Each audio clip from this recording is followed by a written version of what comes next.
Bismillahirrahmanirrahim. Assalamualaikum warahmatullahi wabarakatuh. Pertama-tama marilah kita panjatkan puji syukur kehadirat Allah Subhanahu wa taala karena dengan rahmat dan hidayahnya kita bisa mengikuti presentasi online pada kali ini. Yang saya hormati selaku dosen mata kuliah Sistem Informasi Manajemen Bapak Dr. Mukradi Mukran Eskom MM. Perkenalkan, nama saya Sirwayuni selaku moderator dari kelompok 5 yang akan membimbing jalannya diskusi online pada kali ini. Perkenalkan juga nama-nama kelompok saya, yaitu Riswandi sebagai pemateri pertama, Yusdayanti sebagai pemateri kedua, Desi Indriani Putri sebagai pemateri ketiga. Baiklah, tanpa mengulur waktu, langsung saja kita bahas materi dari kelompok kami, yaitu Sistem Manajemen Database. Saya persilakan pemateri untuk memaparkan materinya. Terima kasih moderator yang telah memberikan kesempatan untuk kemudian saya membacakan materi tentang sistem manajemen database. Yang pertama yaitu pengertian sistem manajemen database. DBMS atau Database Management System adalah sebuah perangkat lunak atau software yang bisa digunakan oleh perusahaan guna membuat suatu sistem basis data atau yang akrab kita sebut dengan database. Database Management System lebih berfokus pada pengolahan dalam jumlah besar dan terkumpul dalam basis data. Selain itu, sistem ini juga bisa dijadikan sebagai perantara antar pengguna dan database. Dalam penerapannya, DBMS memanfaatkan database yang nantinya bisa diterjemahkan secara langsung menjadi suatu perintah. Setidaknya ada dua jenis bahasa database, yakni Database Definition Language atau DDL dan Data Manipulation Language.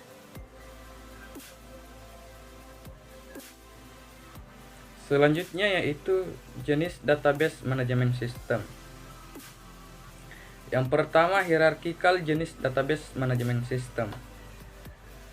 Ini disebut dengan hierarchical karena di dalamnya memanfaatkan database dengan bentuk hierarki. Itu artinya, himpunan database yang tersimpan akan diatur dengan format dari atas ke bawah atau sebaliknya, seperti sistem hierarki pada umumnya. Yang kedua yaitu relational jenis manajemen sistem. Ini dikelompokkan berdasarkan hubungan data. Terdapat banyak sekali perangkat lunak atau software manajemen database yang menggunakan perangkat ini. Kenapa? Karena di dalamnya terdapat kemudahan dalam melakukan integrasi data antara yang satu dan yang lainnya. Yang ketiga, object oriented system manajemen database. Ini lebih berfokus pada objek yang terdapat di dalam database. Berbagai data ini nantinya akan disimpan dalam suatu objek atau yang disebut dengan classes. Secara struktur, classes ini nantinya akan menampilkan data dan juga database ke dalam rangkaian objek yang menyimpan suatu identitas dari komponen data yang mampu diolah lebih baik. Saya akan melanjutkan fungsi dan tujuan database management system. Yang pertama yaitu agar memungkinkan pihak perusahaan dalam mengubah data. Yang kedua, menjamin keamanan dan juga integrasi data yang dimiliki oleh perusahaan. Yang ketiga, membantu perusahaan dalam memperbaiki pada kesalahan yang ada. Yang keempat yaitu mendukung kinerja operasional agar semakin baik.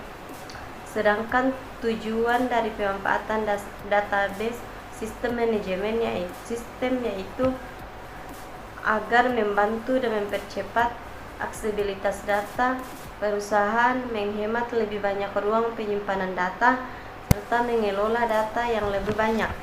Yang berikutnya yaitu 4 elemen yang terdapat dalam database manajemen sistem. Elemen yang pertama yaitu entitas. Yang dimaksud entitas adalah atau biasa disebut dengan istilah entity adalah suatu elemen yang mampu terekam. Yang kedua yaitu atribut, suatu sifat yang mampu mewakili setiap entitas di atas. Tentunya suatu data yang memiliki atribut yang melekat di dalamnya. Tujuannya yaitu adalah agar lebih mudah diolah dan ditemukan saat diperlukan oleh pengguna.